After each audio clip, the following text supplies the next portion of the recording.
This week on the Media Core Minute podcast, I sit down with Jake Kirsch, the Senior Director and Partner at ETS Performance.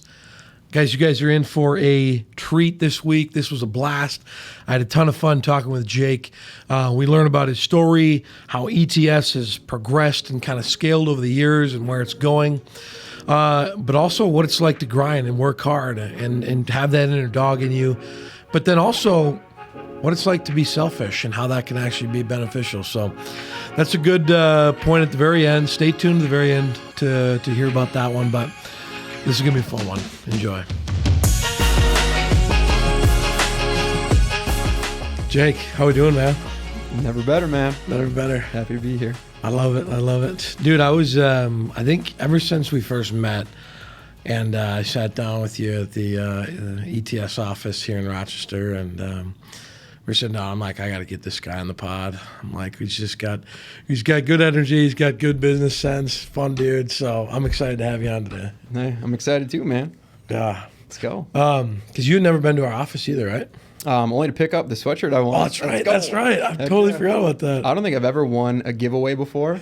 And like when it comes to clothes, like that'd be better than like a lotto ticket or something like free Traeger. It's like, hey, you give me a free sweatshirt, we're good. Yep. And we're coming into fall season, so hopefully we'll put it to good use. Oh, yeah, already have. I love that. Does it fit well? Oh, of course. Yeah. New era. Let's go. Yeah. Well, sick, dude. I'm pumped to have you on. I'm excited to kind of get into your journey, business stuff that you've kind of picked up and learned along the way.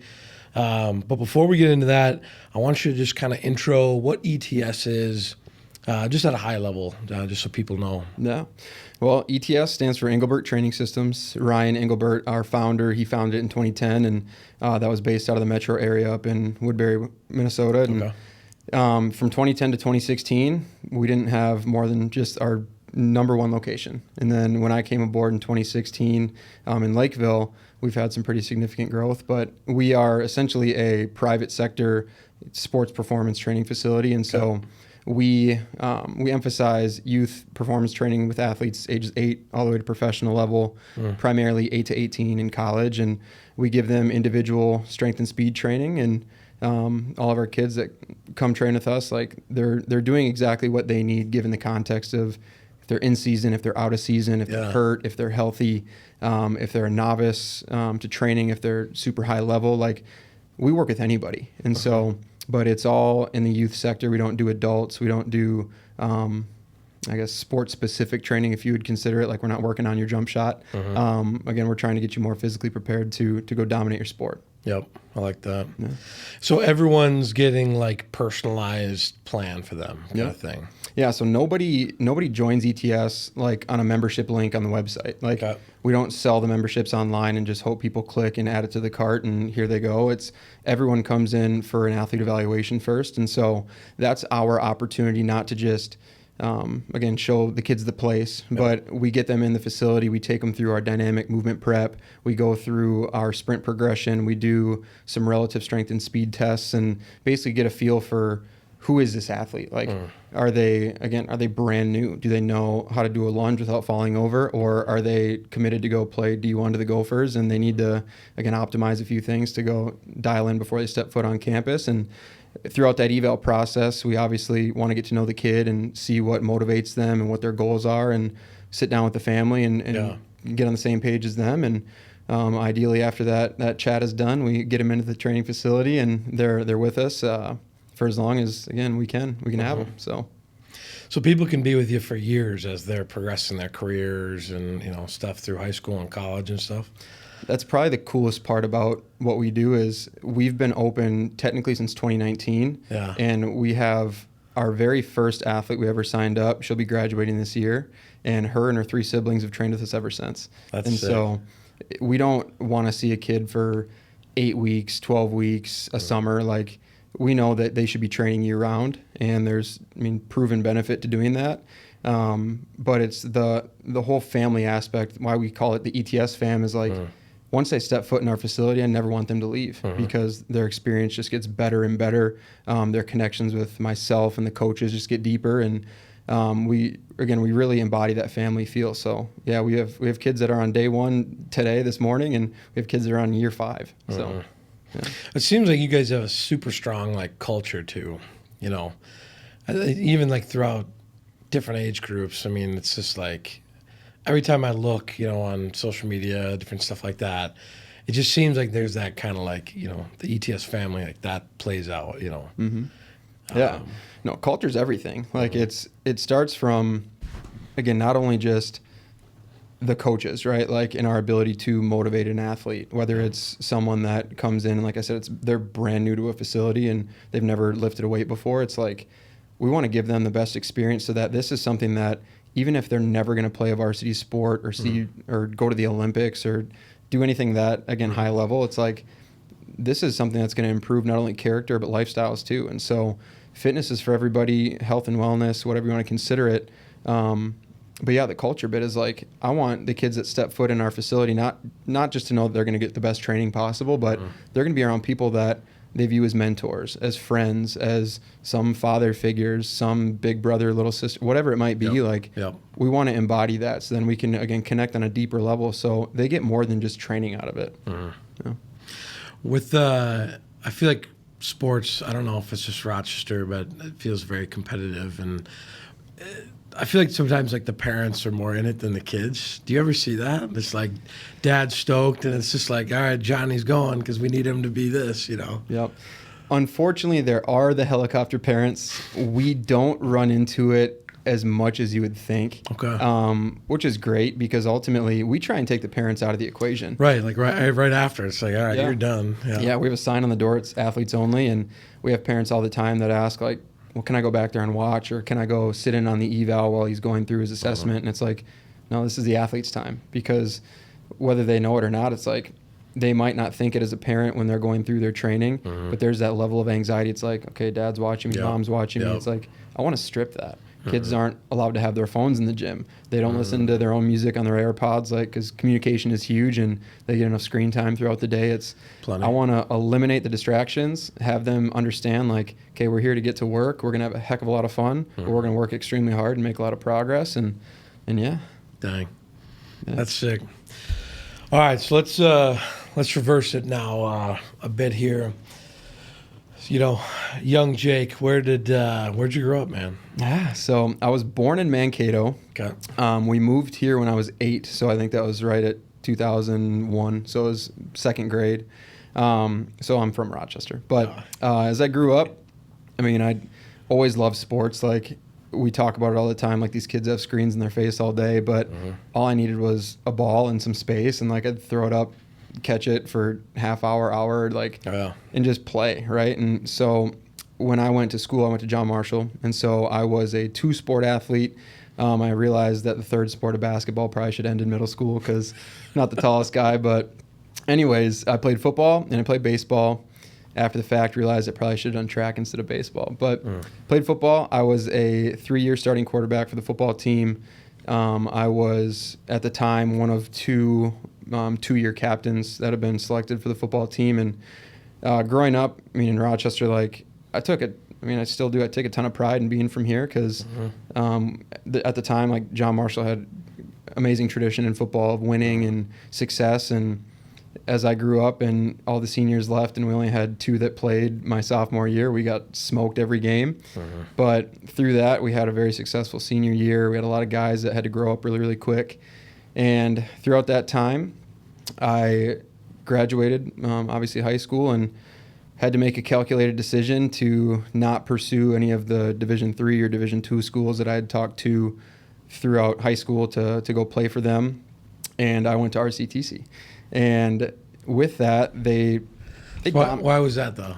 And so it's funny because when I say it's a calculated decision, for me, it was an opportunity to save some money, like go get my generals done. I realized it's pretty consistent everywhere. But to play football there, I had known of like the Isaac Frichties who had left and transferred out to go play for the U of M, the Reese Lloyds who did the same thing. And for me, it was an opportunity where I'm like, well, I can go play some football for a team that dominates and, again, earn my way to hopefully go take a next step elsewhere. And when I was there, it was it was not glorious. Like if you've seen Last Chance U on Netflix, I watched that and I can think of like every main character in that show. Like I can think of 3 or 4 people that I was the exact same type of person on that team. And so after my freshman year, I had, again, found success. We implemented a formation that was based around me called the Wild Kirsch.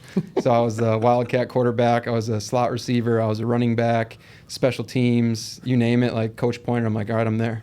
And so after that, I was fortunate to get some interest after freshman year, but I knew sophomore year I was going to be coming back for a second year. And we had a coaching change, and it was for the better. The team was probably the tightest knit team I think I've ever really been on. But obviously in a junior college setting, it's tough, and people go there because that's the last place that they could go. People go there because they are in trouble with the law. People go there because they don't have the grades to go anywhere else. And so I was definitely an outlier in that sense, but I was fortunate to have received a walk-on spot for the U of M. My sophomore year, they had received some of my film, and sophomore year had another great year. And I got a call. I was actually on vacation with my now wife's family in Puerto Rico, and I was at the pool, and I got a Facebook message from a recruiter at the U. He's like, "You ready to be a Gopher? Can you make it here by fall camp?" I was like, "Let's go." That's sick. And so from there, went to University of Minnesota. I was a running back, so soon realized that they weren't looking for a 5'10.5" quarterback. And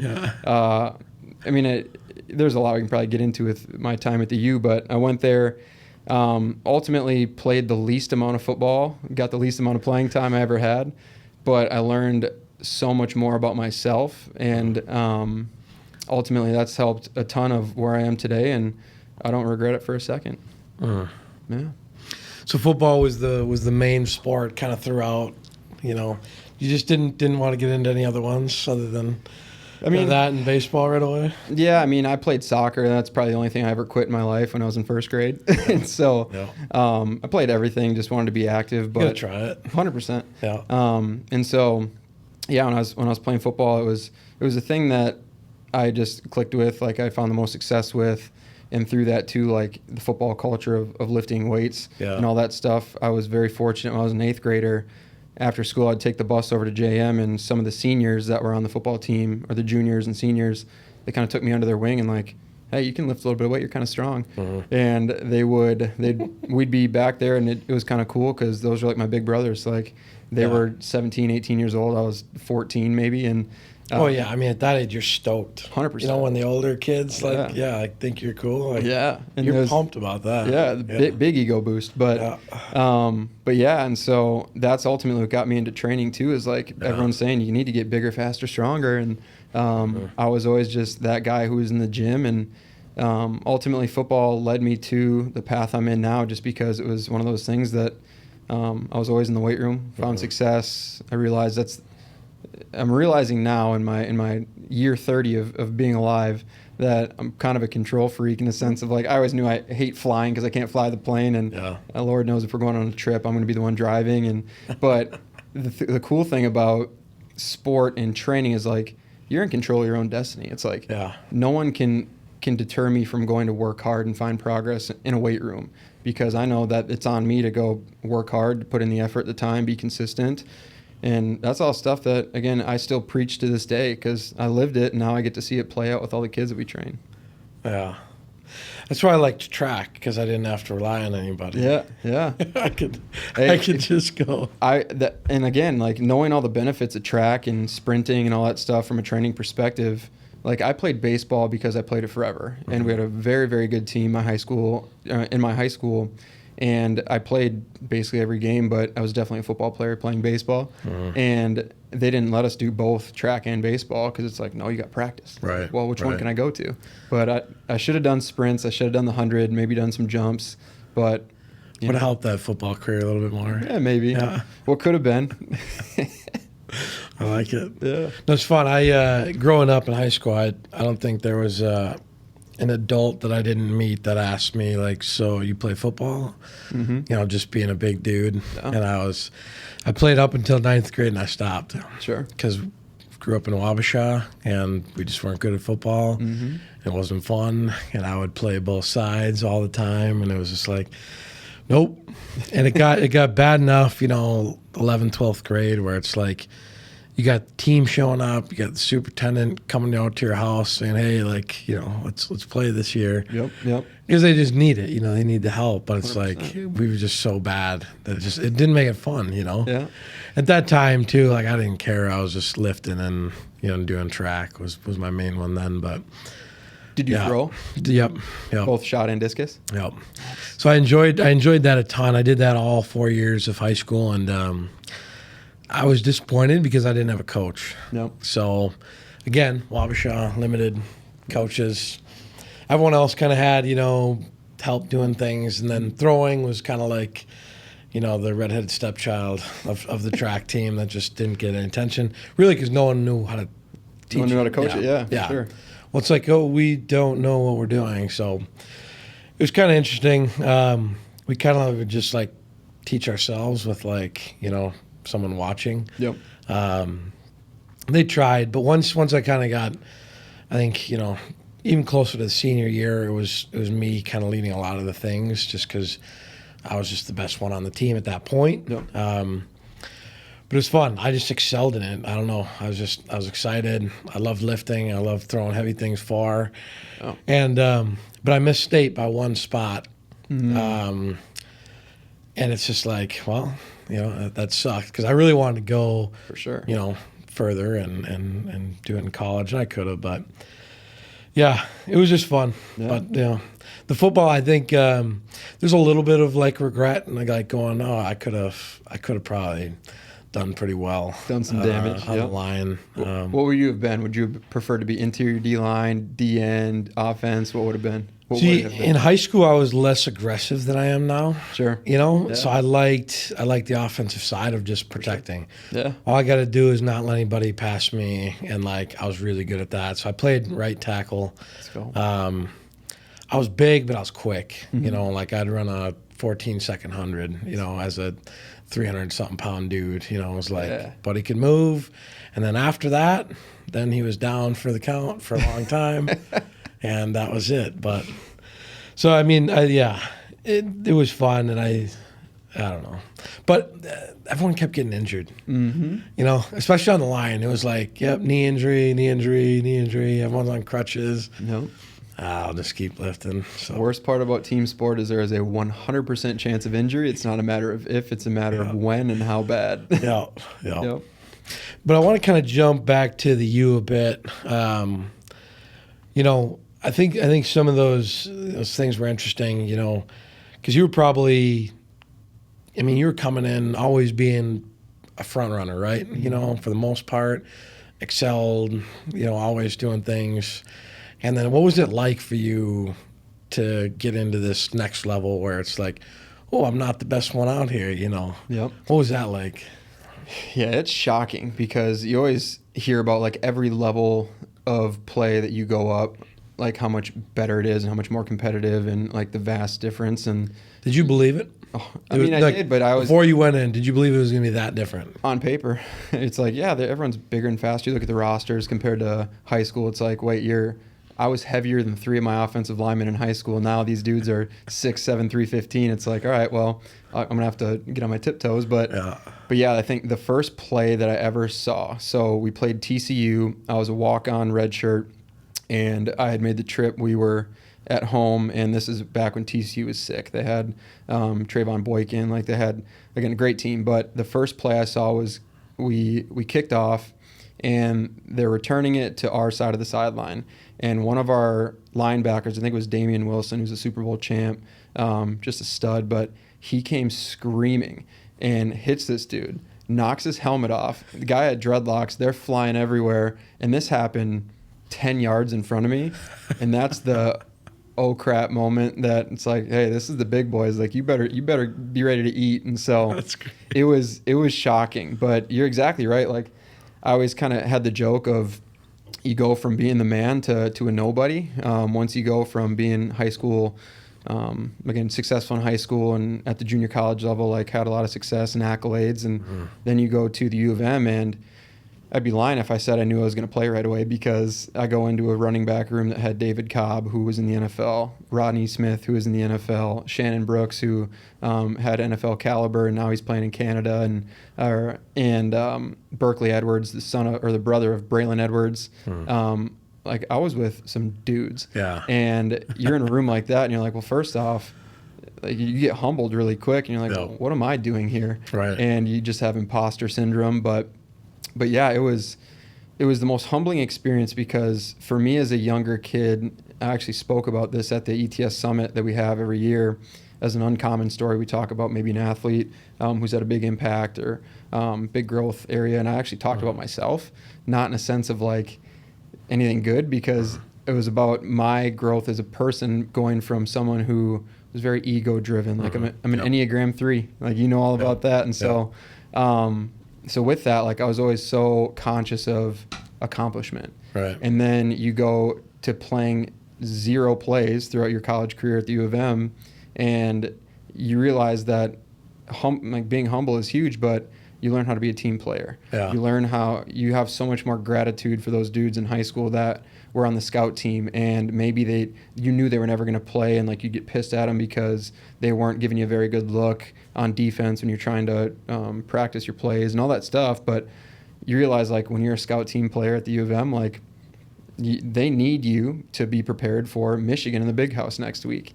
And I had to really change my perspective from being the dude who was going to score all the touchdowns and, you know, stack up the stats and all that stuff, to be someone who, I mean, people probably never even knew was on the team.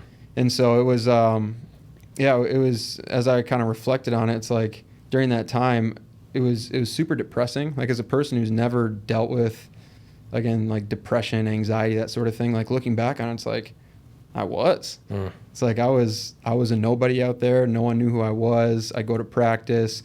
I mean, I was always recognized by the coaches, and the coolest thing Coach Kill ever did for me after our spring game, when I scored a touchdown and then I scored another one, but they called me down when I wasn't. We circled up the practice after, and he goes, "Where's that running back at?" And I'm sitting there front and center, and he goes, "You're a tough son of a bitch." And so that was probably my biggest accolade. But yeah, you learn a ton going from being the star to a nobody. Oh. Yeah. And what were you going to school for at the time, degree-wise? Yeah, so that was always interesting too, because when I went into college, like, I wanted to be around sports. Like, it was just always something I loved. Yep. And I wanted to work with athletes in some sense, and so you'd think of being an athletic trainer. Yep. But then I realized I didn't necessarily want to tape ankles and deal with that sort of stuff. And then I was thinking, well, I want to be a physical therapist, because people get hurt all the time. I want to be someone who can help. And then you realize, well, now you have to go get a doctorate rather than just your bachelor's degree. And it just didn't appeal to me as much. And so, fortunately, going into college, I was a kinesiology major, and that's basically exercise science, but to my understanding, more holistic. There's a psychological approach. There's some societal stuff you'll do. It's in depth. And then I was a nutrition minor. So I'm like, well, I'm going to have the credentials of, human performance and physiology and nutrition, and it's going to provide a lot of value for me in wherever I go. And fortunately, I got linked up with Ryan, and that's when I started my internship towards the end of my college career. How'd you guys get connected? So one of my coaches in junior college actually trained with ETS. Okay. And he would always wear this sweatshirt around, and it was a sweet logo. And I'm getting sweatshirt guy. I'm like, that's a sweet sweatshirt. I want one of those. And then he'd be like, oh, this is ETS. And I would see these videos on YouTube that were posted, just super grainy. And I'd see pictures on Google of this sports performance facility. And it's like, well, for me, being a meathead, someone who's always in the weight room, just loved that sort of stuff. I'm like, well, what's this about? And when I was in college, I had more conversations with our strength and conditioning staff at the U of M, and I was blessed because, like, I had a guy, Dustin Perry, who's been the director of performance for the 49ers for the last 6 years, and now the new head strength coach for the Green Bay Packers, Aaron Hill. He was one of the interns that was there, and Eric Klein, Kane Thompson, these dudes that were some of the smartest people, and like very, very, like, they got so many accolades to their strength conditioning portfolio. I was learning from them, and they were telling me, like, Chad Pearson actually gave me one of my first books, Starting Strength by Mark Ripito, and he's like, read this for me. And we would talk about strength and conditioning and what careers look like. And when I got linked up with Ryan in something that was very, very niche, like it wasn't around for anybody. I never had access to it. And once we had some conversations, and I asked him, like, do you guys do like internships? Like, how can I work here? Yeah. He's like, yeah, we do internships. Am I getting paid? No. I was like, all right, well, let's go. Is this in or outside of college? This is in my last semester of college as I was finishing up my nutrition minor. Yeah. So I couldn't do anything when I was playing football. We weren't getting paid like the dudes are now. And yeah, so I was in that panic mode of like, what am I going to do for my life? And got linked up with Ryan and haven't looked back since. Wow. Yeah. When did you meet your wife? High school. High school. High school. So we've been together since 2010. Dang. Yep. So we were both in high school together. I was 2 years older, and it was funny because I met her through one of my classmates. Yeah. We have this running joke in the family where I'm like, I never knew you had a hot sister, and he goes, well, at the time I didn't. So anyways, we started dating in 2010. It worked out perfect because she finished up her last year of high school. That's when I was at RCTC. And then she went to the U of M, and it was probably me just being a sucker and chasing the girl. And like, no, I can play for the Gophers. And so we ended up going to school together, and obviously we got married in 2020. We're super fortunate with the timing through everything that was going on. We had a beautiful wedding, and we'll have our 4th anniversary here in August. Wow. Yeah. And what does she do? So she works at C.H. Robinson. So she's a lead operations coordinator out there. She got linked up with the company through their manager, Kelly, who I had known from my time at the RAC. And he had asked me, he's like, well, is your wife looking for a job? She went to school for business marketing, entrepreneurship. And I was like, I'm sure she'd take an interview. Yeah. She interviewed, and none of this is because of me, but she interviewed Friday, and Saturday morning woke up to a job offer. Dang. And so That's great. She's been there ever since, and it's a great company. She loves what she does, and she's able to be remote, so she can be with her daughter most of the time, and she's able to, again, have flexibility of schedule while I just grind my face off. So. I love it. Yeah. Well, I'm excited to kind of, hear about this ETS progression now, and it's clear, obviously, that you've had a career in sports. You have a passion for it. I mean, you love that kind of stuff, and that's like exciting. It's cool that you were able to find like something where you could keep running with that, because a lot of people they have to stop it and go do something else. And all right, real life now, I got to stop. But I love that you could like integrate it in, and that's sick because you can obviously see the passion that you got for it. So you get linked up with Ryan. This was just location 1, right? So they were opening location 2. Okay. Yep. And so it was Lakeville, Minnesota. Okay. Yep. And how long had it been around, like at that point, ETS in general? 6 years. So from 2010 to 2016, we had 1 location. Okay. And then August of 2016, we opened up our Lakeville location. The director, Trevor Morning, who's one of my closest friends, and a mentor to me and all that stuff, he was the one I was working under when I went there. And so 2016, we had 2 locations. During that time, I was an unpaid intern for 8 months. I was personal training at the RAC. I'd basically work 6 a.m., have a client, and then until noon, I'd sprinkle clients in. And basically from there, 6 to noon, I'd work. I'd get a lift in. I'd get a meal. I'd get in the car at 2, get to Lakeville by 3, be done working by 8, home at 9. And it was like, that was real life. It's like, dang, hey, if you want this, you're going to go earn it. And so throughout that time between me working in Lakeville and us opening in Rochester, we had 6 other locations open. And so Rochester was that, just real quick, was that Ryan's plan from the beginning, was to have multiple locations? Nope. I didn't think so. Nope. Yeah. And so, yeah, I mean, I'd asked him this, I think it was last year, we were having lunch, and I was like, did you ever think this was going to happen? He goes, not a chance. And so we were fortunate through our progression as a company to link up with some amazing people that are now in our HQ ownership team. And when I came aboard, like, we were figuring it out. Like, Yeah. We would communicate via Facebook Messenger, and so we would have our central communication there. And as we started to put our business processes together and figure out our business model and how we can get this to as many markets as possible, again, we learned as we went with a lot of it and took a lot of risk. And ultimately, now, I mean, we opened up 2019. That was our 9th location for Rochester, and since then we'll be opening up number 40 here by the end of the year. That's crazy. Yeah. Where are these all like located? Is it all over the place, or is it Midwest, or what's that look like geographically? No, mainly Midwest. So we have a ton in the metro area: north, south, east, west, southeast, northwest. There's just so many. Yeah. So many. But we have basically almost an equal amount in Wisconsin now. Interesting. Yep. Last year opened up 2 in the Des Moines area, Ankeny and Grimes, and we are going into Illinois here this year as well. So got one in Omaha, Nebraska, and we'll be opening one up in New York. So it's I mean it's been wild. We are Midwest dominant, but we've had a goal as a company like to be in every NFL city if we could. And so we definitely aren't going to stop in the Midwest, that's for sure. But well, it's cool that you can be strategic like that. You know, it's like, hey, we know where these are at. If we can be in the same locations, it's obviously heavy for those kinds of things. I was just talking to a company in Mankato, Tailwind, and they do these developments, these student like housing. Yep.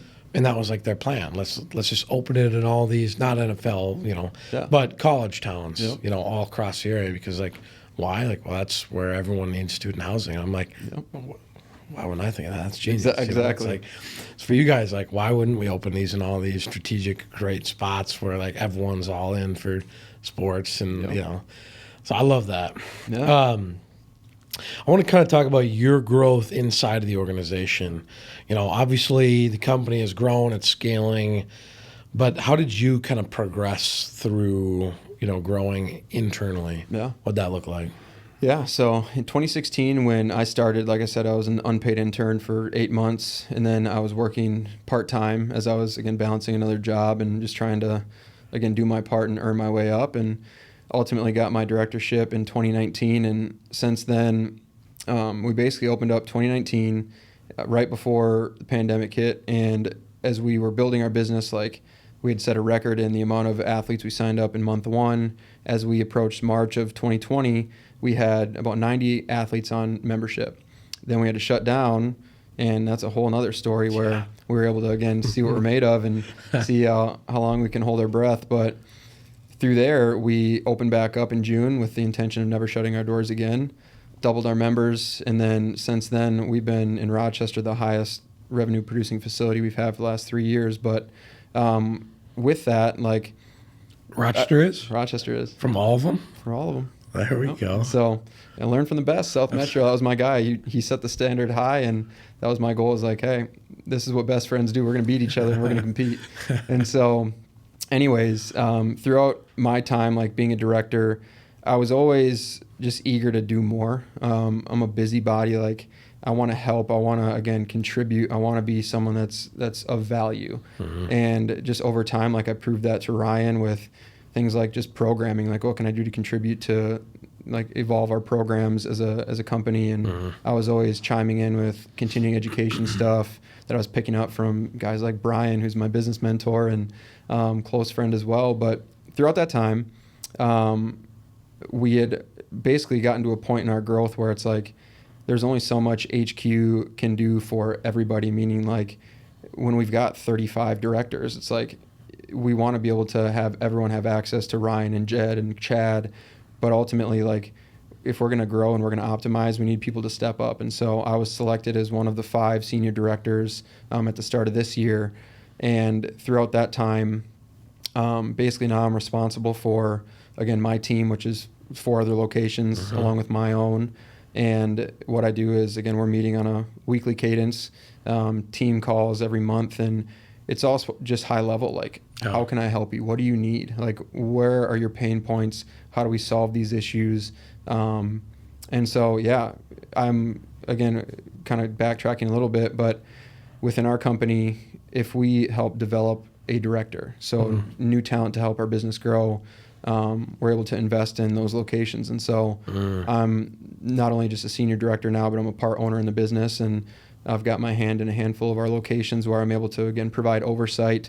Certainly never step on anyone's toes because it's their business, and they're going to run it effectively and take charge. I'm just there as like, hey, whatever you need, like, don't hesitate to call. And so, being a senior director and a partner, like, it's forced me to lean into the leadership side of things and understand business at a higher level and still be able to, again, operate our own location. And I think this year I might have figured out delegation. I was not great at that for basically my entire career. And I got where I am now, not due to just myself, but I had a heck of a lot of good people that helped me along the way. That's super cool. Yeah. So, like, how do you personally, like, continue to develop yourself? I mean, as you're growing, as the company's growing, it's all new. Yeah. Like, I mean, you're going to face things that you've never faced before. You've learned things that you never knew before that point. How do you continue to, like, personally develop, like, yourself? So I'm a bookworm. Growing up, I never was. It was more like, hey, It doesn't sound like you would be. It was more like, hey, how many games of Madden and NCAA can I play, and how many games can I win, and be just tick the rest of the day if I lost one. Like, but now, like, me being an Enneagram 3, like I mentioned, I still am competitive, but I was so overly competitive in the most petty things. Now it's like I'm competitive with myself and in business, where I'm like, I need to be better. And so, fortunately, when I was working at the Rack, the whole reason I ever met Brian McQuilkin, like, again, we have a mutual connection with him, was in between clients, I would basically go walk on the treadmill and read a book. And it'd be business books, whether it was Jocko Willink, whether it was Seth Godin, whatever it was. I was reading these books on leadership and business to try and just understand and learn more, because this is what I'm seeing these successful entrepreneurs do. And one day I was just walking, and I'd never met Brian before, but he walks up to me, he goes, "Hey, trainer, why are you reading a business book?" And I go, "Because I'm trying to learn." And I'm like, I don't know who this guy is. Like, I'm just getting attacked. And turns out he's the owner of Active PT. And throughout that time, I had basically just pestered him. We would do book club together, like swap books, talk about them, share podcasts. I send him to this day, I send him a quote off the Heroic app every morning, and you just take him out to coffee and beg for his attention. But during that time, like, he really helped me understand business too, where it's like understanding how to develop people, how to understand people. And again, you learn too that I might be in the training business, but training is just such a small piece of it, because ultimately you can put together a perfect program and hand it to somebody. But if you aren't able to communicate it effectively, if you can't take something as complex as training and simplify it so that a 12-year-old can understand it, you're not going to get the perceived benefit out of it. You're not going to motivate them to want to do it. And so learning how to communicate, learning how to, again, lead a team, learning how to delegate, all of those things come from books, come from podcasts, come from, again, lots of time out, taking Brian out for coffee and going up to HQ to pick the CEO's brain. And it's just asking a lot more higher level questions and realizing that the more you begin to know and learn, the less you know. And it's just a constant quest of like, okay, this looks interesting to me. I need to read about this. And I just consume content all the time.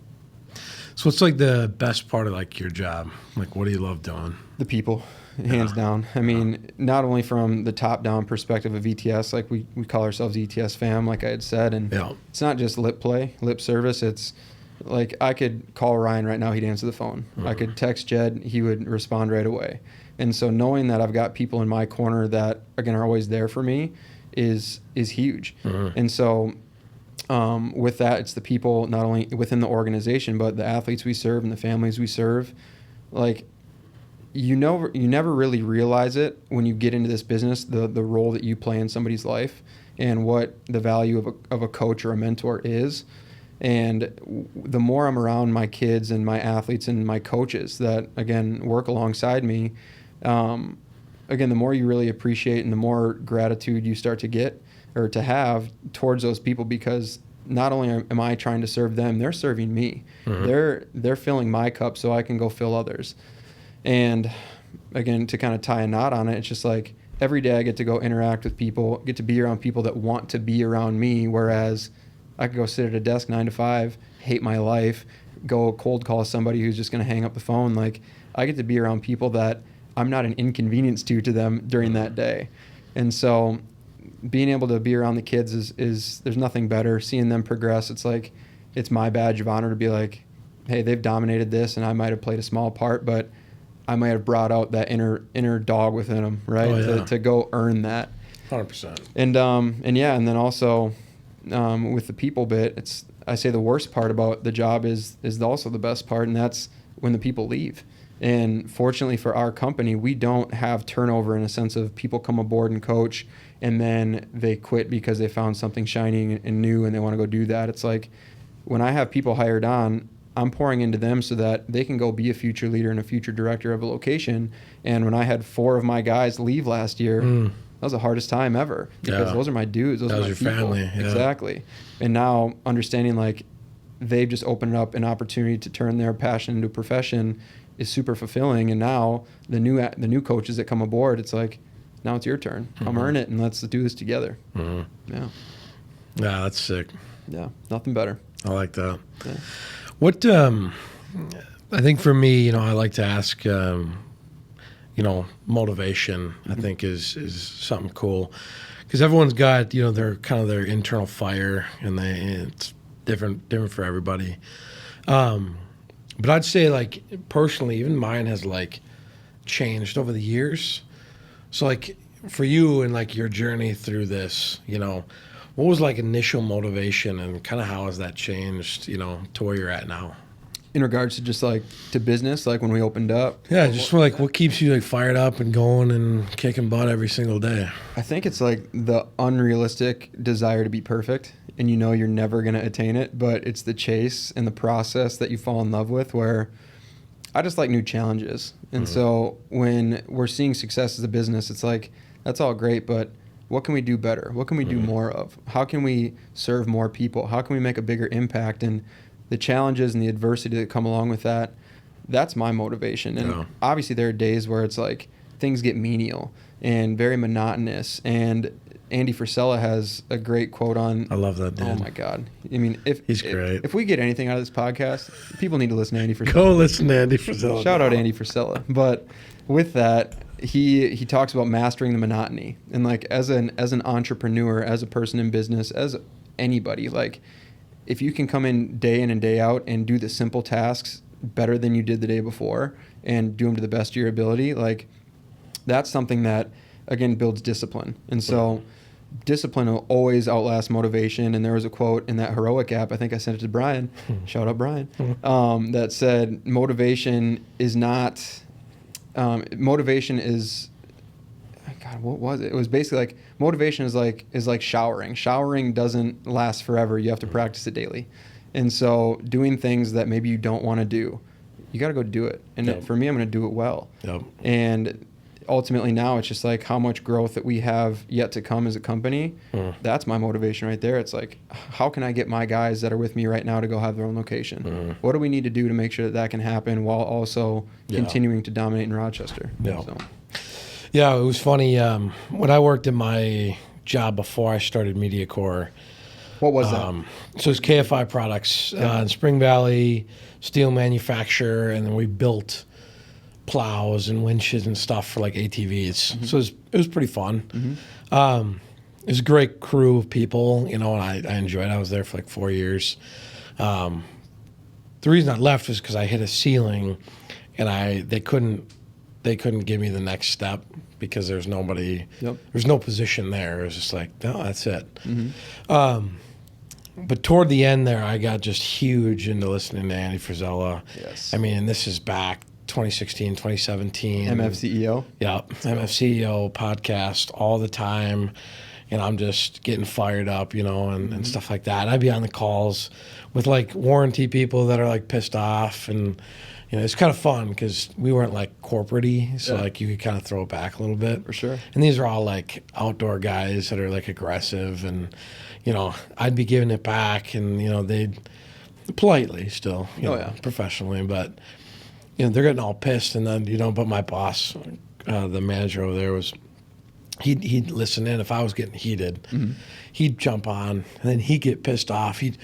Josh, put this guy on hold. Let me talk to him. I'm like, hey, my manager wants to talk to you. Like, shh.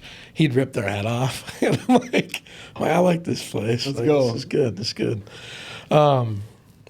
But Andy Fazella has been he was a huge motivator for like making it happen, going and doing it. No excuses, no BS.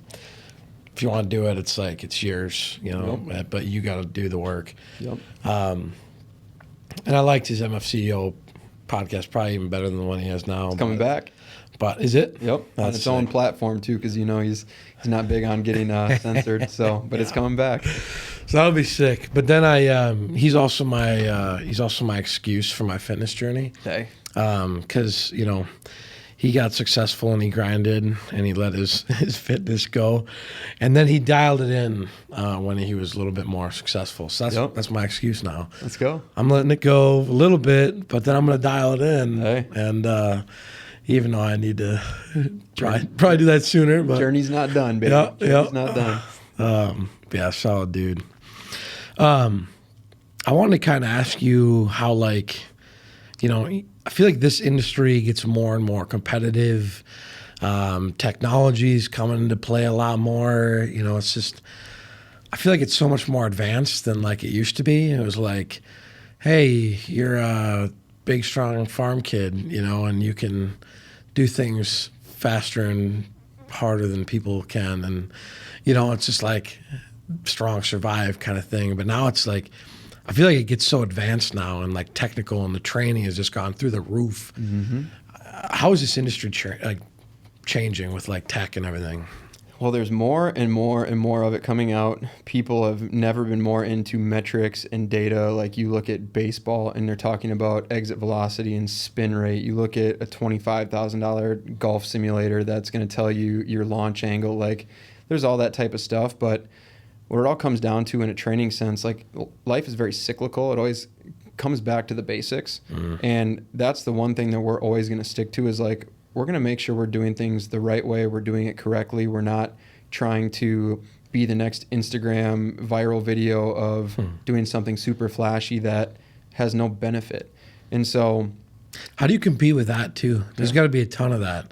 Because every TikTok, it's ridiculous. It's like, and they'll train you on everything you want to talk about. And it's just with training, it's interesting because the barrier for entry has never been lower, because all you need to do on Instagram is put coach in front of your name, and all of a sudden you've got credibility, and people are going to buy your product that you probably stole from somebody else. You're not going to have any interaction with them. You're just trying to collect sales. They look decent. They're a coach. 100%. And you didn't know that. Must know what they're doing. Oh yeah, this dude. Yeah, he looks good. And it's just like when parents say, "Well, my kid's actually working with this person. He played professional here." It's like, that doesn't mean anything in the training space. Yeah, he might have played really, really well at that level, but is he going to be able to serve your 12-year-old and be able to communicate on the things that he might have learned at the professional ranks to a kid who's 12? How does that correlate? Yeah. And so it muddies the water quite a bit, because you see all these videos, and I get sent these things from my kids all the time, mainly like just trolling, like, hey, are we going to do this at our next session? And it's some dude jumping on a trampoline, doing a backflip with dumbbells in his hands. You see a lot of that stuff that's flash and flare, and people are just trying to go viral and sell you something. And the one thing that we do is we keep that human element in there, where it's like, you're going to be working with someone. There's going to be someone who's going to be giving you coaching every single day, where they're going to tell you the truth. They're going to hold you accountable. If you're late, there's probably going to be a consequence. Like, it's the training bit, like I talk about, it's very simple. Right. Move well. Can you push? Can you pull? Can you sprint? Can you hinge? Can you carry? Like, can you do all these things that are going to help you become more physically prepared? But also, when people, like I said, if they buy an online program, it might be from a reputable source, but they don't know how to do it. They don't have anyone telling them like, hey, your depth sucks. They don't have anyone saying, hey, you know what that tempo means? It's pretty important. You shouldn't overlook it. And so it's the character bit that comes alongside of working with us, where, again, people are learning discipline. They're holding themselves accountable. Well, how much does accountability play into it, God, for like what you guys are doing? I feel like that's got to be a big thing too. It's huge, because there's sometimes you just have to sit there and not open your mouth. There's a lot of things that you want to say in some conversations when it comes down to why isn't my bench press up 50 pounds? And it's like, well, first off, if you added 5 pounds every single week all year long, you'd increase an unsurmountable amount. That's not ever going to happen. It's like progress takes many forms. And so with accountability, it's like you're only going to get out what you put in. And so if someone comes in, they do their program, they're consistent with it, they're progressing their weights accordingly, they're listening to the coaches, odds are high they're getting better when testing week comes around. Whereas there might be people that have been showing up, but showing up might be half the battle. But if you just show up and you don't do anything when you're there, who's to blame? The coaches? No. It's the person who's not putting the work in. And so it's a real life smack in the face, and you realize like, hey, I have nobody to blame but myself.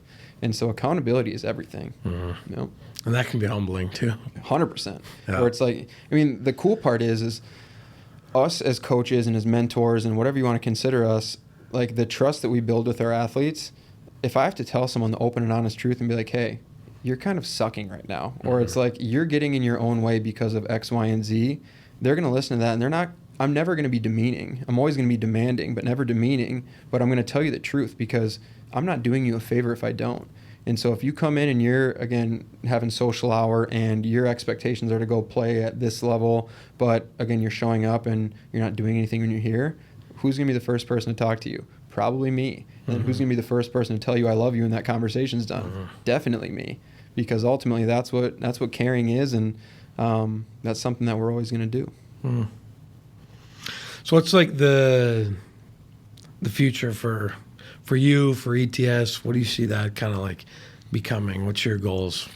Yeah, I mean, the future's scary, but it's just because it's so dang exciting. You know, it's just like my dad once told me, I was probably complaining about something, and I was probably nervous to go to college or whatever it was. And he's like, "Don't ever be afraid of the future." I'm like, "Shut up, Dad. Let me just be in my feels for a second." But I remember him telling me that. And with business, it's like there's so much opportunity out there that you want to grab it all at once and just go for it. But obviously, being strategic, being smart, doing it the right way is something that causes you to be patient.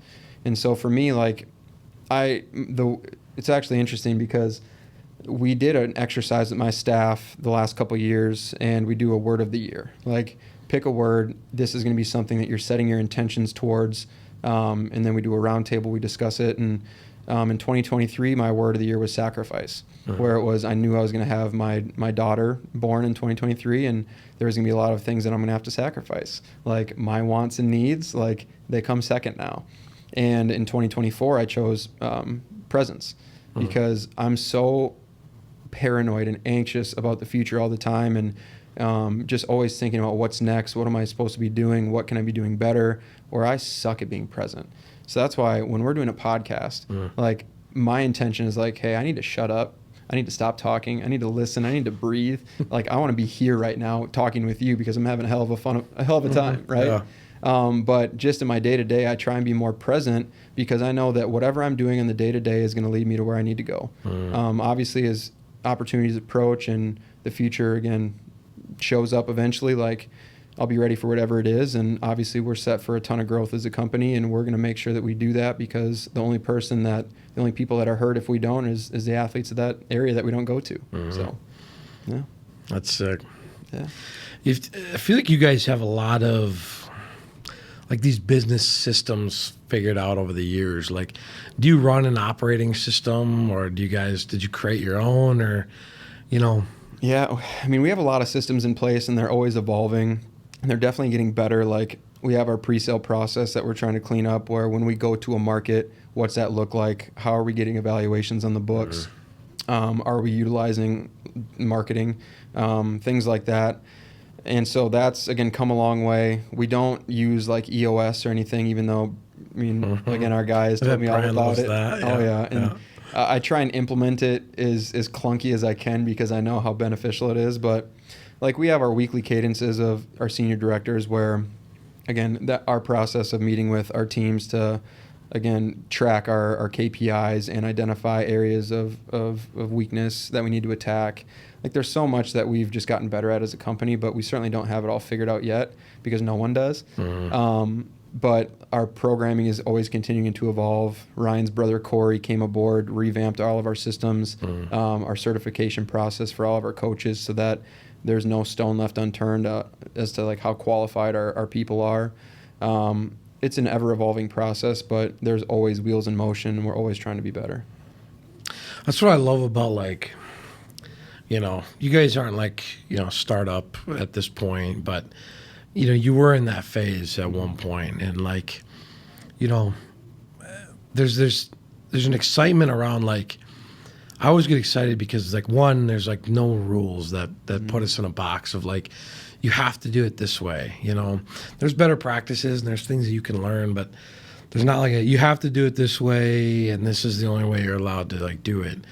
Like, I get excited about like that when I'm thinking about growth and what we need to do and what we should do, and it's like, well, what if, you know, I think we should be doing this. Like, it's not this big long process of us switching. It's like, all right, well, that's what we're gonna do now. Yep. This is the way we do this, and then if we find a better way, now we're doing it this way. And it's just like, I feel like it's that constant like progression. For sure. But I just love like the freedom of like, we can take this anywhere we want to go, you know. What do you think for Media Core has been like an example of that for progressing your systems and like where you've seen maybe the most growth due to implementing this? I think the some of the biggest challenges that we've faced is, one, there's no roadmap for like this industry, and there's not for a lot of industries, but like there was never even like somebody that we could like look to and go like, we want to implement similar things like them. Because like it's just me, and like I'm doing freelance videography for realtors and some athletes and some businesses here and there, and it was like, you don't know anybody, but you start growing and you start progressing, and at those stages it's like, okay, like this is a company of 2 or 3, like they're doing a pretty good job, like what are they doing? But you get to a point where we're like, we're 8, 9 people in, and we're trying to scale, and we have like all this energy to do so. There's no like business model. There's no one that we can like look to and go like, well, how'd they do that? So I feel like every like level up, kind of like, D1, D2, like everything that's kind of just progressing is, we got to restart and we got to figure out this, how do we do this? When we brought Joe on with marketing, it was, I don't know, what we had, 3-4 months now, Joe? Something like that. I don't know. Shout out Joe. Yeah, shout out Joe. 6 months in.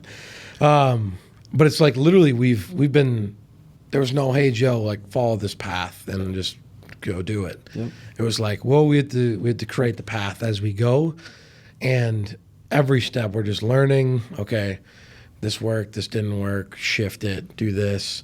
So that's like our sales, our marketing processes, our video processes have been built just by like constantly basically failing, failed here, do this now. Oh, fail there, tweak it this way. Fail forward. And like that's why I love, like we could just flip it on a dime. Yeah. Dude, this sucks, we can't do it. We got to swap that. That reminds me, just something I try and tell my coaches, like in their development, like we have the non-negotiables that we need to learn. Like you need to be ETS certified, you need to be a master of our craft when it comes to training. But ultimately, like I'm going to tell you what you need to know based on what I've gathered in my experience, but I want to know what you want to know. So like I judge a person by the questions that they ask, because like that's going to show me like how driven are they? Like how deep are they going to understand like what they could be better at? And then ultimately too, something pops up where it's like, that was like, how have I never thought of that? Now that gets added to the process, gets added to everything. And again, we all grow together. And so that's huge. That's our like tagline. Let's grow together. Yeah. Love that. Heck yeah. Yeah. Dang right. No, that's like that's the fun thing. And that's probably, part of why we do this podcast is just like the learning aspects of it, Yeah. People always ask like, why do we do the pod? And like, well, one, it's just, it's fun. It's enjoyable. But it's like, we're in the room with all these awesome people, yourself being one of them. It's like, you get to soak up, information like the whole time. It's like, well, what are people's like learning experiences? What have they faced? How'd they get better? How'd they progress? what makes these things successful and these things not, you know? And it's like everyone's got a different story and a different journey, but there's a lot of different like similar elements, you know, and you start to piece that stuff together and it's like, hey, like this is exciting because, you know, and you just randomly think of it. You know, I was talking to a guy recently, some topic came up and I'm like, oh, I actually had like so-and-so on the podcast and we dove into that problem. Like, this is what they did. Yeah. You know, and I was like, I would have never known that unless I talked to that person and, for sure, you know, heard that story or something like that. Well, that's the coolest part about a podcast. Like, you could have 1 million viewers like we have, or you could have one. But the whole point is like, you just got in the room with someone who you got to have a discussion for a couple hours and like, that's an opportunity to learn. And absolutely. Like, I feel like being a bookworm, like, and just growing up, I think it's like every interaction I have, like, I'm trying to learn something from it, right? Oh yeah. Like, I know I'm trying to learn everything and be a master of everything, even though I know that's never going to happen. But I'm trying to maximize my time on this earth and know as much as I can, right? And so I think that's huge. And like, we spoke about mentorship with people you've probably come across and myself, and it's like, that's the best learning you can get. Like, you can read everything in books. You can, again, listen to all the podcasts, watch the motivational YouTube videos. But until you have someone who's lived it, told you their experience, and like prepared you for when you do inevitably face it, I think that just connects so much more because it's real. So how do you think like fitness and business go hand in hand? I would say more than people would realize, because when you think of fitness, it's like, people would tell me all the time, and they'll joke like, I'm in decent shape. Okay, I'm just gonna put that. So I'm in decent shape. But people I've known from my past, like, they've made the remarks like, I can't wait till you fall off or you stop lifting. And then I'm just like, it's never gonna happen, 'cause I'm not gonna let it happen. And so with that, like, the amount of discipline it takes to be consistent, to make sure that you prioritize, again, your health and your wellness, and going to get your workouts in, or whatever you prefer to do. If you play pickleball, if you go on a walk, whatever, the discipline of doing that every single day, it's like, if you don't have discipline in business, you're not going to last very long. And so you need to be able to embrace the suck. You need to be able to do the things that you don't want to do every single day, because at the end of it, you always feel better. People talk about like cold plunges. It's like, I never want to do it, but at the end of it, I feel so much better. Yep. Is that the reason for their success? No, but it's just, Naval Ravikant, he talks about taking a cold shower every morning. He goes, I know that if I start my day with a cold shower, it's something that I know I've just overcome. I did something that I faced adversity. I didn't want to do it, but I did it, and I'm better because of it. And so fitness and business, like, I think there are so many just correlations you can make between the two. Yeah, I've always been like driven in certain areas, like really heavily. And with the company now, and even over like the years, I equate a lot of like the success to this grind factor of like, other people don't like to work hard, I'm going to outwork them all. You know, other people think it's uncomfortable to go reach out to these people. Sure, it's uncomfortable to me too. I'm going to do it anyways, though, because that's what I know I need to do. So like, you know, and I talk to a lot of guys about, you know, systems and processes and operations, and I'm learning more and more about it, which has been great. But before that point, you know, and it's still, even today, it's like, there's a brute force that just like, we won't fail because we won't let it fail. And like, we'll get the next job because we'll fight tooth and nail to get it and outwork anybody else, you know. Do you have TikTok? I'm assuming. Like, do you scroll through everyone? I do like Reels more than TikTok. For sure. And so have you ever come across the School of Hard Knocks? The guy who interviewed. And so he's like interviewed Mark Cuban. He's got a very successful channel, but a great example is that he'll walk up to people and he'll ask, have you ever been broke before? And they'll be like, of course. And they'll talk about their experience in business and how much money they make and whatever. But I remember one video, he asked somebody, he goes, if you lost everything right now, do you think you could get it back? He goes, oh yeah, you could strip me naked in the street and I'll be hanging steel in 6 months. And it's like, because you've acquired those skills. That was it was the real estate dude, Jack dude. I don't know what his name is, but come on, I know this guy. It's just like a Joe Rogan moment, like, Jamie, look it up. Joe, we need you. I know, Joe. Well, it's the guy that runs with God, I can't think of his name. So dumb. I've watched him. Waller. No, Justin Waller. Yeah, exactly. Yeah. And so like something like that where, I mean, you talk about not letting something fail. It's like I have the same viewpoint where it's like I've acquired the skills to, again, go through stuff. When the pandemic hit, obviously, like it sucked for everybody, and it won't get into that. But knowing that, hey, we just started a business, it's flourishing. Now, all of a sudden, it could be taken away from you in a second. Mm-hmm. And so now, when we had to realize that it's like we got 90 families that don't have training right now, and we need to find a way to provide value to them. We completely flipped the script. We're adaptable in the situation, made it through, and now we're better because of it. But like if something like that ever happens again, it's just like, God willing, it doesn't. But you got to think that you've acquired the skills to be able to grit through it, be able to, again, get yourself back on your feet. And again, you're in control. Mm-hmm. So I feel like it comes, when I take like everybody here, like I'm personally responsible for like for them, at least financially even, to go like I'm the last line of defense to like if crap hits the fan, and that gives me peace, like even like Jake, my brother, when we were getting into this and like everyone was like, don't do it, go to school, go corporate stuff, just go work and work your way up. There's that dog of like, do you ever think it's going to fail? Like, one, I know I could work literally anywhere at this point because it's like, it's too sexy. Like I could, too many people and it's just like, they know you're going to just outwork everyone there. And like, I love that. But at the same time, I was like, I don't think I'll get to a spot where it would fail. Like I work 24/7, like if I need to, and I'd do whatever it would take to like keep it going. So it wasn't even like a thing that like came into my mind, but what I was getting to even before that was like, I've had the hardest time bringing that hardcore of like motivation and discipline into fitness. I've always been like a big dude and like I've always been a lifter and I love it to death, and I haven't done it for a long time recently, but I just don't get it. I'm like, how does my life lean so hardcore into like just dialed in business, can go day and night, never lose energy. It'd be 11 o'clock and I'm wired. I'm like, let's keep going. Why? And I have to do things just because I have duties to my wife and things like that I just have to stop. And if I didn't have my wife, I'd work 24/7. I wouldn't care about it. But I don't get why I can't like drive that into like fitness and just like get it together consistently.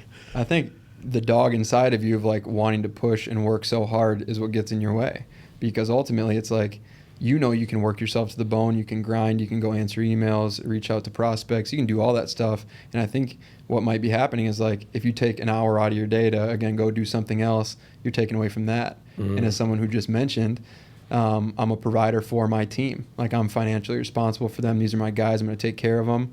I think you're afraid to be selfish. And I think what you need to do is be more selfish. Give yourself 45 minutes out of the day where it's like, phone's on do not disturb. My brother doesn't exist. He knows I'll get to him if I need it. And then all of a sudden you're going to do something. But I think it's the fact of the matter that you work so dang hard. That's the reason that, again, I feel like that's what's getting in your way. That's interesting.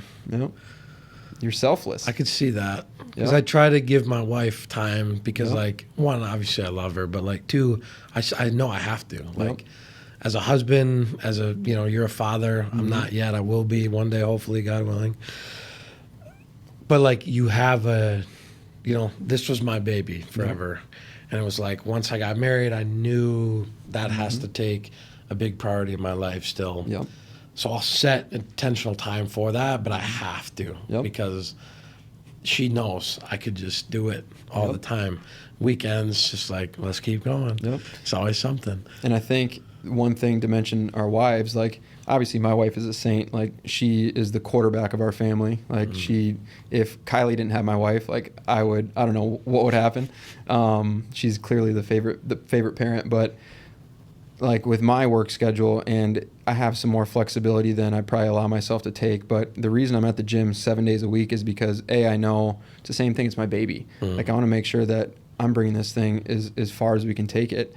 But also my wife, she realizes like that's what fills my cup. Like she knows I need to lift. Otherwise she doesn't want to deal with me if I don't get a workout in, or if I know that I've got things that I have to take care of at work. If I don't get an hour or two to go do that, that's the only thing that's on my mind. And so it takes away from my word of the year being present if I'm not a little bit selfish, where I know I have to take care of myself. Because before I go to bed every night, I pray and I say, I'm going to get emotional here, but I say, God, please continue to take care of me so I can take care of others. And so with that, it's like, obviously I'm nothing without her. I'm nothing without my wife. I'm nothing without my coaches, like my company. And like that stuff means the world to me. Like that's my family. But I know that like with myself, I have to take care of me, because if I don't, like those are the people that suffer. And I'm a way worse off person myself. And so, so I think that little bit of selfishness goes a long way, because if you don't again take time for yourself, if you can't master yourself, you can't be valued to anyone else. So that's interesting. Yep. I haven't thought about it like that before. That's a cool perspective. Yeah, it's hard. I mean, you never want to, like, I know I need to be better in a number of ways in life, but it's like I know if I don't take care of myself, like I'm worthless. And so yeah, it's true come to Jesus moment, I guess. But no doubt. Yeah. No, seriously, I'm like, dang, like that could be exactly what it is, too. And it's I got to be selfish now. Better be. And, I'll hold you accountable. That'll be my word of the year. I'll text you. I'll text you every single day, and I'll be like, "What'd you do today? Right. What was that 45 minutes?" Yep, so if you need that, I'm not afraid to get the phone out. No, I do. I'm a guy that needs accountability. Yep. I've kind of learned that about myself, and just like I feel like unless it comes to this, like I need accountability. Especially for like things like that. Yep.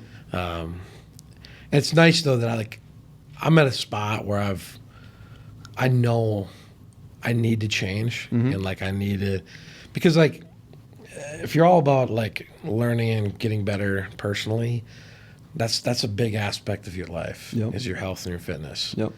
And it's like I can be a good husband. I can try to be a great leader in my company. But that's a key like part that I gotta like dial in, and it's exciting.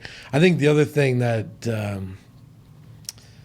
that kind of like is like the Achilles heel almost is like I know it's gonna take a while. Oh yeah. And that's like the depressing part to me of like I'm not delusional to the fact like it's a process. 100%. And it's gonna take a day in and day out for a long time, and it's just like. Maybe that is why too. I'm just like pushing it off. Like it's the compound. Like, I don't want to start. It's like because I know what it's going to take. But. Darren Hardy, it's a compound effect. We talk about that in a different sense of like in-season training for an athlete. When people say, "Well, what's 2 days a week going to do for me if I train?" That infrequently. It's like, well, first off, you're practicing every day. You got sport, you got games, like you got life you got to take care of. You don't have time for 6 days a week, but understanding it's those 2 times a week done every week over a 12-week season, you just accumulated 24 sessions that all accumulate and compound on top of each other. So it's the more you stack together, the more wins you stack together. It's again that process alone is going to take care of the end result. Yeah. Yep. Well, hey, I could keep rolling here. I know I could. But I do want to ask you before we kind of wrap things up, because I like to always ask everybody. Yeah. What have been some of like the couple key things to you, advice-wise, that you could pass on to somebody else? Could be anywhere along their journey that has really helped you. Yeah, man. I would say I think one of the things that I've come across, like getting into business and basically getting ETS, like they gave me my own gym, right? Where it's like I wanted to do everything, because not only is like if it goes well, that's going to look really good on me. Enneagram 3, hey, what's the social image? You need to have a good one. But being really, really good at turning that I into a we, because no one is successful by themselves. Right. There's always going to be a team of people that have pushed you along, whether directly or indirectly, people that have talked negatively about you in the past that has fueled your motivation to go do great in whatever you do. You don't do things alone. So being able to take the I out of it and always understand that we did this is something that I've gotten so much better at. I get uncomfortable taking compliments because I know that it's probably earned for someone else who helped whatever the outcome was that was so impressive, right?